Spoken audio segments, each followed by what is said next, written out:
ATL.GA.FAITHFUL, my people. I'm the Douglas Carter, back on the scene doing my thing, and I just want to say I appreciate you and the work that you do. This video right here is how to fix the Atlanta Falcons roster with free agents and with the draft. So I've been looking, I've been doing my research, I've been pulling up numbers, and we're going to go over real quick. If you see me looking down, I did jot some notes down. But as first and foremost, our offense looks good. You know, most Falcon fans know that our offense is straight and our defense needs some work. So starting with the offense, since I think it's straight, we're going to run through it real quick. You know, at wide receiver, we got Darnell Mooney, Ray McLeod, Drake London, and Kyle Pitts. Kyle Pitts is the question. You know, Casey Washington, he's around. Chris Blair, he's around. But, you know, starting with Drake, Darnell, and Ray, and Kyle Pitts, if we keep them, you know, we could trade him and get something for that. Maybe target a tight end in the draft. I like Arroyo, I think is his name, out of Miami. Maybe we can get him if we trade back and get some more picks.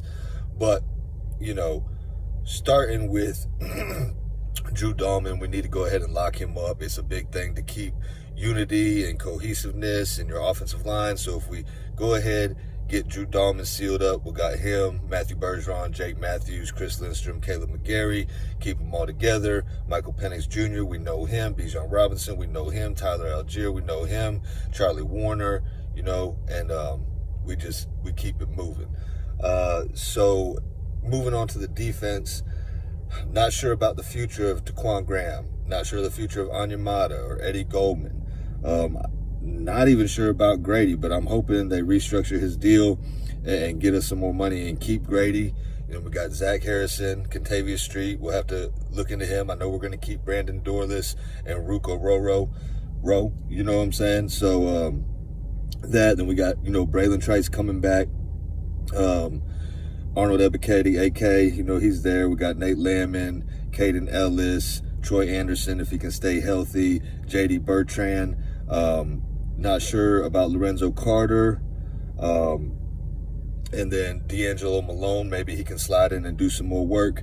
Matthew Judon, so I'm looking, I know he didn't have like the most impressive season, but as I'm looking at free agents to sign, Matthew Judon might be the cheapest option with the most production, and maybe he just needed a year to get settled in, and maybe we run it back with Judon.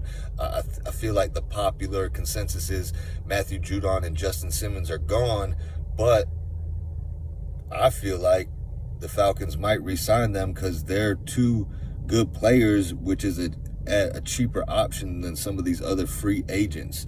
So I wouldn't be surprised if Simmons and Judon come back and we run it back with them and they take like a team-friendly deal. Maybe they explore the market and they say, hey, Atlanta's deal is viable. Let's just stay where we are instead of packing up and moving again. So keep that in mind. Now, D. Alford, I like D. Alford, but he had a rough season, okay? And I'm thinking Clark Phillips is going to take over and slide into that slot position, or at least battle for it. We could get a slot in the draft, i.e. Jahdae Barron out of Texas. Maybe if we slide back and get some more draft picks, maybe we take him. But we got AJ Green, not AJ Green, my bad, y'all. AJ Terrell, one corner, locking it down, got a contract extension. What we really need to do, in my opinion, in this draft with our first two picks is go edge rusher and cornerback. It doesn't matter to me what order you go. You can take a cornerback at number 15 if nobody wants to trade back, or you could take an edge rusher at number 15 if no one wants to trade back.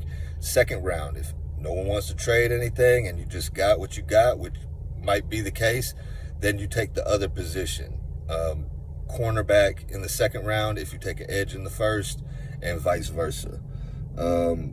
because Mike Hughes, you know, he's serviceable. I don't know if he's going to be here, and it's not really looking good at depth at cornerback too. I think Kevin King's still on the roster, and then, you know, we got Jesse Bates.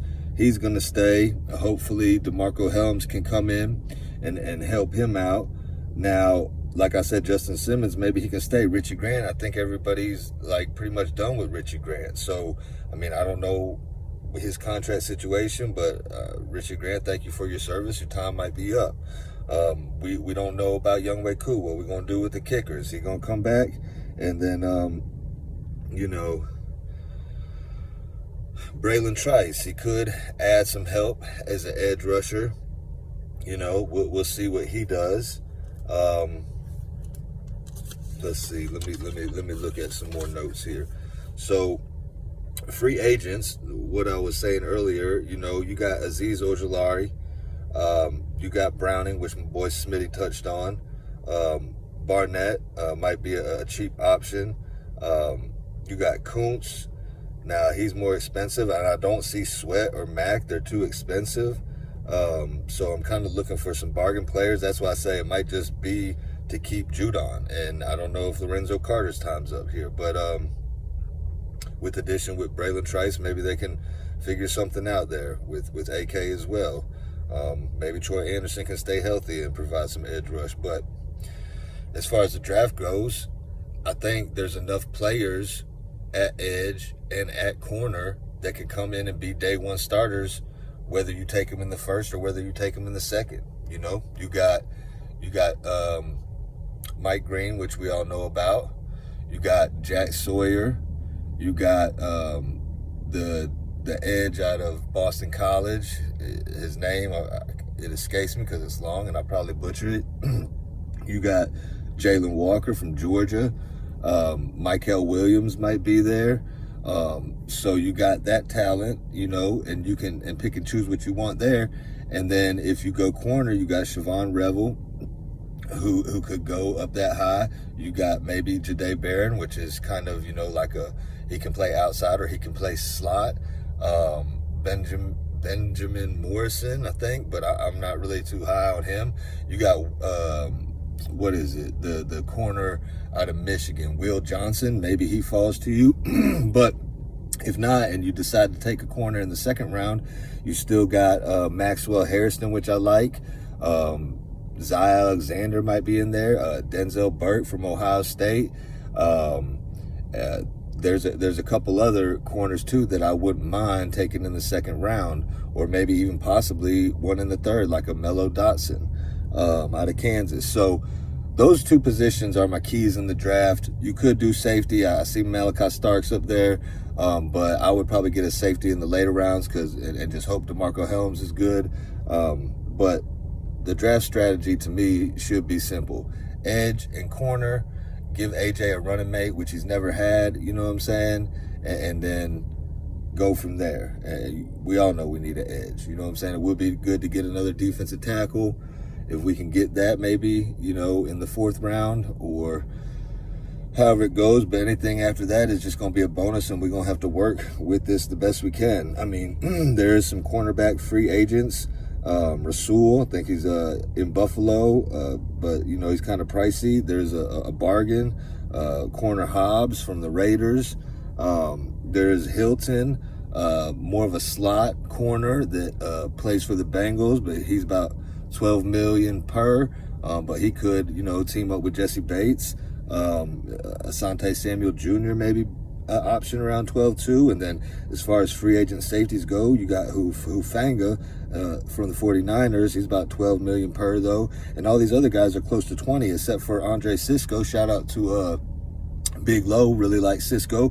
He's about 11 mil per, so maybe we could get Cisco. I really like Morig, but he's about 16 million per. Javon Holland, 15 million per. There is a sleeper for safety, Blackman out of the Colts. Get him for about 8 million per year, something like that, you know. And then Smitty touched on Jeremy Chin, I believe, who's cheaper than all of them, about 6 million per year. So There's a couple linebacker free agents, Sherwood, Bolton, and Greenlaw. Sherwood and Greenlaw are a little cheaper than Bolton. They're about $7 million per, and then Bolton's about $12 million. So I don't know about that. That could be another thing that we need to address in the draft and get another linebacker. So that's what it is. You know what I'm saying? The future is unclear on Justin Simmons, Matthew Judon, Lorenzo Carter, Kentavious Street, Mike Hughes, Kevin King, Richie Grant. So we got some work to do, but it can be done. I think it starts with getting the edge and the cornerback too. Y'all let me know what y'all think and tell me how you would fix this roster. That's what I got. End this show like I end all my shows. Thank God works, and I hope you have a blessed rest of your day or night. 1.